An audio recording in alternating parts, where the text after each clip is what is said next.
সম্মানীয় দর্শক বন্ধুরা, বাংলা টক্স ইউটিউব চ্যানেলে সকলকে স্বাগত। বন্ধুরা, আপনারা জানেন যে রোজভ্যালির যে সকল গ্রাহক টাকা রেখেছিল সেই টাকা ফেরত দেওয়ার জন্য আবেদন শুরু হয়েছিল এবং অনেক গ্রাহকই আবেদন করেছেন। এখনও নতুন করে অনেকজন আবেদন করছেন, কিন্তু সেই আবেদন সাকসেসফুল হচ্ছে না। অর্থাৎ যখন ডকুমেন্টগুলো আপলোড করতে যাচ্ছেন তখন সেই ডকুমেন্ট আর আপলোড হচ্ছে না। তা কেন এই ডকুমেন্ট আপলোড হচ্ছে না? এবং রোজভ্যালির তরফ থেকে নতুন একটা নোটিশ জারি করা হয়েছে এবং যে সকল গ্রাহক আগে আবেদন করেছেন তারা কিভাবে তাদের স্থিতিটা দেখবে, অর্থাৎ অ্যাপ্লিকেশন যে স্থিতিটা, সেই স্থিতিটা কিভাবে আপনারা চেক করবেন তা আমি দেখাবো আমার এই ভিডিওতে। তার আগে আপনাদের কাছে একটা ছোট্ট অনুরোধ, যে সকল দর্শকবৃন্দ আমার এই চ্যানেলে প্রথম ভিজিট করছেন দয়া করে চ্যানেলটা অতি অবশ্যই সাবস্ক্রাইব করবেন লেটেস্ট ও নিত্য নতুন ভিডিও সবার আগে পাওয়ার জন্য। চলুন দেখা যাক যে রোজভ্যালি যে নতুন যে নোটিশটা জারি করেছে 1 এপ্রিল, সেই নোটিশটাতে কী বলা রয়েছে আমি আপনাদেরকে দেখাচ্ছি। আপনারা দেখছেন যে রোজভ্যালি যে অফিসিয়াল ওয়েবসাইট, এখানে দেখছেন যে একটা অর্ডার যাচ্ছে 1 এপ্রিল। এই যে অর্ডারটা, এরকম যে এই অর্ডারটা 1 এপ্রিল 2024 দেওয়া হয়েছে। এই অর্ডারে কি বলা রয়েছে আমি আপনাদেরকে দেখাচ্ছি। All the offers towards BVCL আর ক্লোজড।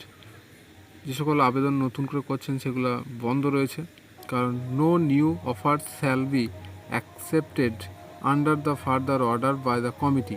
কমিটির অর্ডার ছাড়া নতুন যে সকল আবেদন হবে সেগুলো গ্রাহ্য হবে না। Those who have contacted and given their offers are under scrutiny by the committee. যে সকল গ্রাহক আগে আবেদন করেছেন সেই আবেদনগুলো নতুন করে আবার স্ক্রুটিনি হচ্ছে এবং এটাই বলা রয়েছে। সেই জন্যে আপনারা বুঝতে পারছেন যে নতুন আবেদনগুলো কেন গ্রাহ্য হচ্ছে না।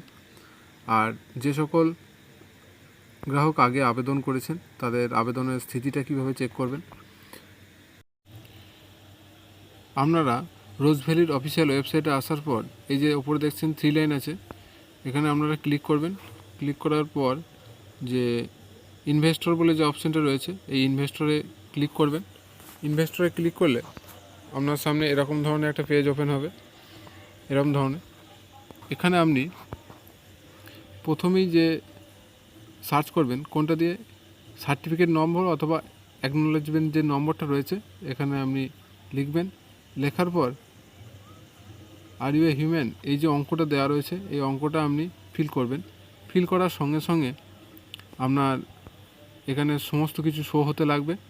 এই যে ইনভেস্টের নাম, ইনভেস্টরের যে নাম, সার্টিফিকেট নম্বর, অ্যাকনোলেজমেন্ট নাম্বার, আপনি যে কত টাকা রেখেছিলেন এবং সর্বোপরি যে নিচেতে রয়েছে এখানে স্ট্যাটাসটা এখানে শো হবে।